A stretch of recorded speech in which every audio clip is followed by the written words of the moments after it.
thank you all so very much for having me here today. We're all in this room because everybody in this room has a passion for the same thing, and that's travel, in all its many forms, in all its destinations, in all its clientele. It's fueling a passion for that wanderlust in all of us. It's how we ended up here. I contribute to magazines, so my focus is very much in that print media. And when I was asked to speak today about bringing the travel story to life through technology, I had to think about that for a minute.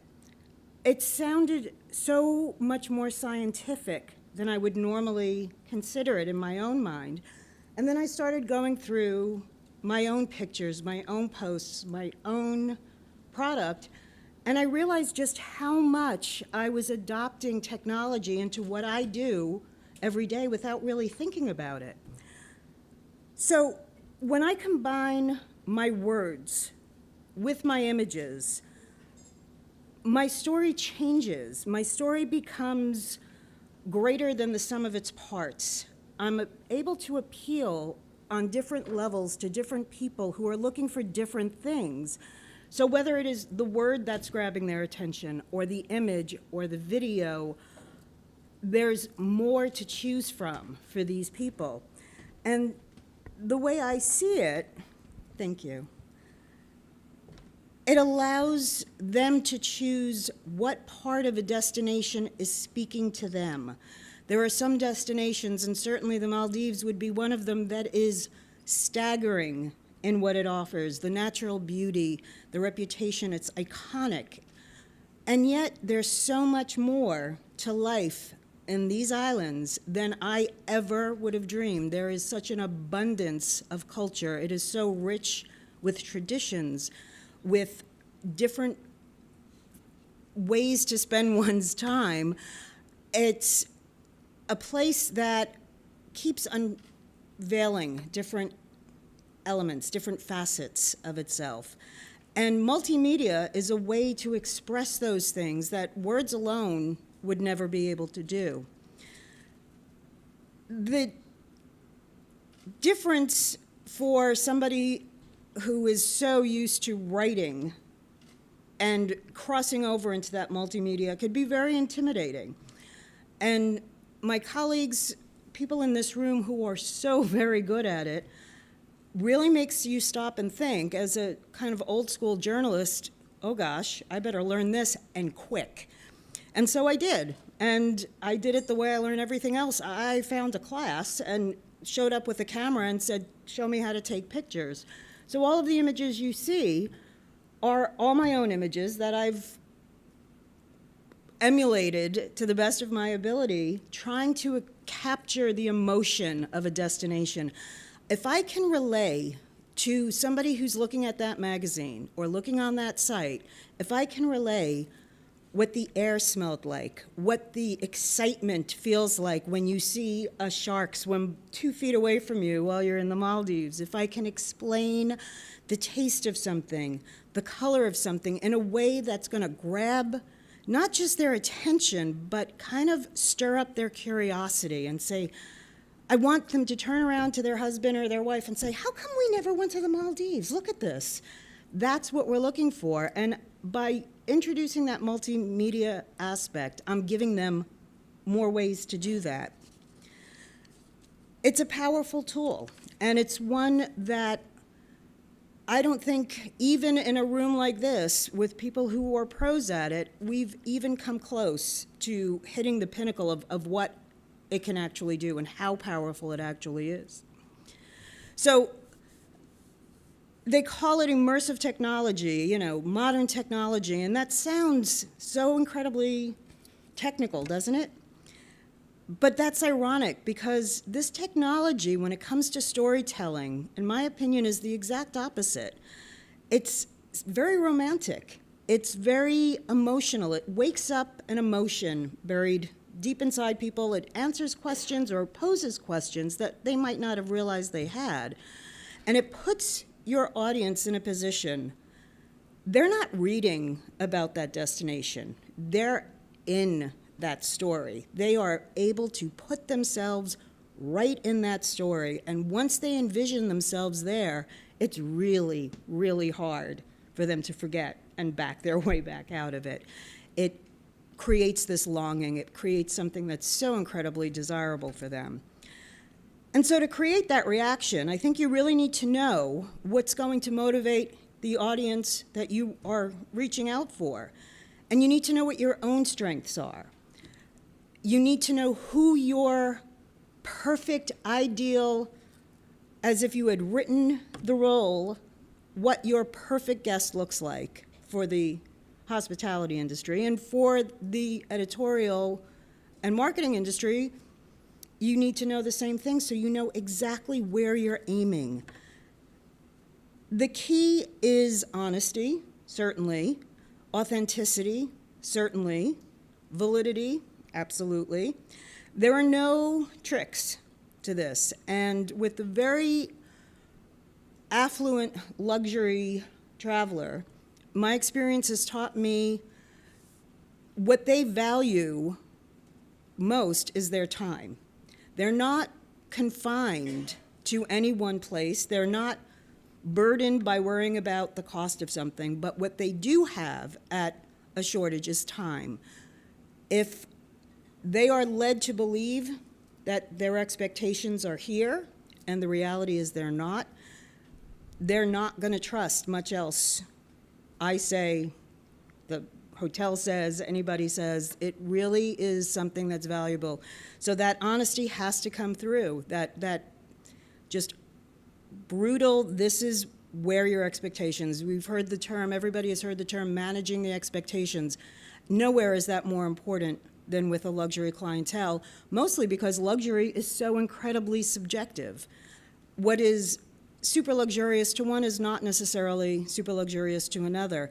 And that's how the multimedia comes in with playing such a huge role in this, is it's not just your word, it's your images, it's your experiences brought to life. They're seeing this with their own two eyes.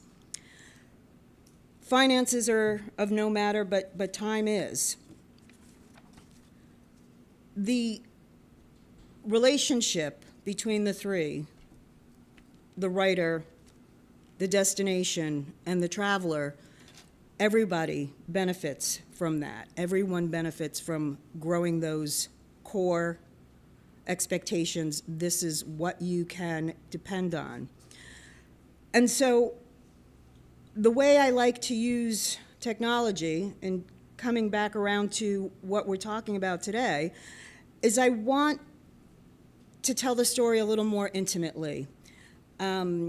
My quote-unquote style for photography is very tight, it's very intimate, not because I thought I was being ultra-creative, it's because I was a really lousy photographer. And when I tried to take a big vantage shot, it looked like a 7-year-old took it. So I needed to rediscover, I needed to reinvent a way that I can kind of make this look a little more gripping, and that's what I came up with, and it worked really well for me, and it's now become kind of a signature with the pieces that I write. And so what I'm showing people are little glimpses of a detail that maybe would have gone unnoticed. It could be the door knocker, but the rest of the architecture isn't being shown. It can be a flower, it could be a piece of fruit. It could be anything, but it has to be shot in a way that just says, oh my gosh, look at that. So when we succeed in that, what we're doing is conveying a feeling more than anything else. We're conveying something that just touches somebody. And the best compliment I can get is when people who have read a piece will come back and say, gosh, I felt like I was there right with you. If they were able to put themselves in the story, then we've done our job right. Over the last several years, what's been fascinating to watch is the face of travel has changed. People don't travel the way they used to. They don't decide where they're going the same way anymore. They don't use the same route. They maybe know, it's hard to find a lot of people who don't get online and look to decide where they want to go and how they want to go there. So information is easy to find, relatively speaking. Anybody, those Google searches, always are going to bring up results. Our job, I believe, is to deliver a little bit of magic with those facts. What is it about this that you're not going to find necessarily on the Wikipedia page? You're not going to find in a lot of other reviews. What is it that is quirky and special and magic and wonderful? And maybe that element isn't going to wow everyone who reads about it, but it will wow a percentage. And if you curate enough of these tidbits, you're going to hit an awful lot of people. There'll be that one thing that all of a sudden exponentially elevates what they're looking for and showing them that you're going to bring it to them. At Private Air Magazine, we've built an audience that's, as I said, based on trust. And I say it to every freelancer who writes for me. I say it more often than I care to remember. We've got one shot at this. It's like being a wedding planner for travelers. You've got one shot. Somebody has taken this chunk of time, this chunk of resources. They've got their, you've got, it's major. How many of you get to travel with your entire family when you want for as long as you want? Not many of us. I know it takes an act of God in my house to have dinner together, let alone get on a plane and go someplace. So the importance of getting it right for these travelers is huge, and making sure that everyone in that group is going to find something they love about this destination. The multimedia helps me do that. I find that if I am giving a first-person experience and then to that I'm adding pictures, it's kind of a do not miss, it's a non-fail way to go about it. We're entrusted with that responsibility as travel professionals, whether you're on the hospitality side, the editorial side, the bloggers, we're all entrusted with delivering that message. Social media, obviously, is something that a lot of us in this room remember a time that, I know, Kevin, it's hard to imagine, but Facebook didn't exist. Instagram didn't exist. It's hard to imagine life without it. I don't know many people who can get past the first 12 hours of, if somebody takes their phone away for 12 hours, you're panic-stricken, myself included. So that's what's so valuable and interesting, I find, about a conference like this. You've got different writers addressing different audiences across different platforms and different outlets, and yet we're all in the same room. So there's got to be something tying it all together, much in the same way that the vendors throughout the Maldives and everywhere, different clientele, different price points, different everything, and yet all promoting the destination together. Coming together is powerful. We're speaking to different audiences, we're bringing different messages, but the message at the core of it here is the destination as a whole. And that face of travel is changing. The old definitions, I feel, are no longer necessarily valid. I work with a lot of clients on the hospitality end who have generational business. Well, their grandparents came here every summer, and their parents came here every summer, and now they don't want to come here every summer. So how do we get these people back? By keeping up. And that was the point I was trying to make before, is luxury is different things to different people. If you can deliver an experience that is tailored to your audience at a luxury level, that experience can be in places you've never seen it go before, but it'll be there. So social media for me is a really valuable tool for that.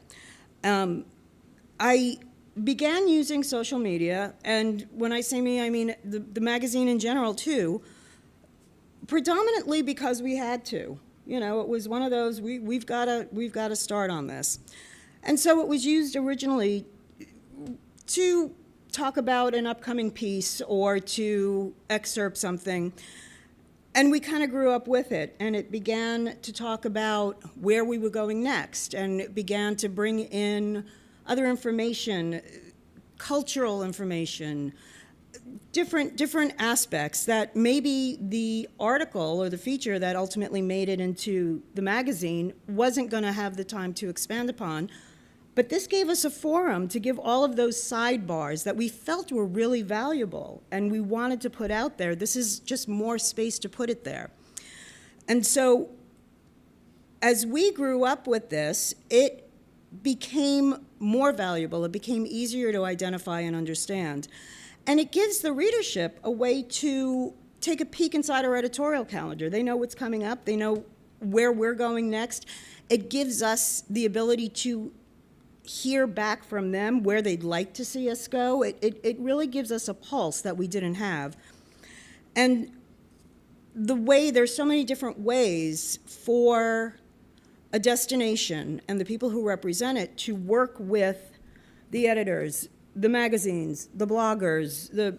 There are a million different ways, and a lot of those ways don't necessarily come in what you would expect. There's the Instagram takeovers. There's, you know, different things that are just kind of plays on what we already do. But there's a way to even go beyond that. If you are a property and you're looking to increase multi-generational families, you want to encourage them, you can bring on somebody, not necessarily to write, which is always a good thing too, but if you bring on a blogger who specializes in family or a writer who specializes in parent-child publications, that's a consultant for you. They've got their thumb on the pulse of what these people are looking for. So if a property is at one level and they want to bring it to another level, I can work with them in that capacity for luxury. If somebody specializes in writing family travel, they can help a property deliver what these families are looking for. And when we get out of our own backyards, what I find incredibly valuable is somebody had made the point about hotel in Hong Kong and delivering luxury to a client or delivering service to a client, and how it was cultural, where those are things that could be avoided. If you're working with a writer of any outlet that you can trust and you can have that conversation with, you can kind of use them in a way that's not necessarily traditional, but just as effective. So I think it's important to remember that you can never, when it comes to technology and media images, you can't ever show somebody too much of something that they want to see. It gives you the opportunity to really focus on tiny little pieces that you feel are going to make all of the difference, that you're really proud of. When people are posting, you think about just in your everyday life, what do they post about? They post about the things they care about, the things they love. If somebody posts 500 pictures of their children every week, you say, boy, they really, really love those kids. Well, the same thing goes with what we do. If we keep posting about just a little area of a destination that just has taken our breath away, people are going to hear us. And for every person who's doing that, every one of them is going to have a different thing that's inspiring them. And thereby, they're going to inspire a bigger audience too. And so that is what I hope to leave you with, is that the technology is more than just information, it's inspiration. It doesn't compete with your story, it brings your story to life. It gives it a heart and a soul, and it brings it on a level that reaches a much more intimate, deeper, personal place. And if there's any questions, I'm happy to field them.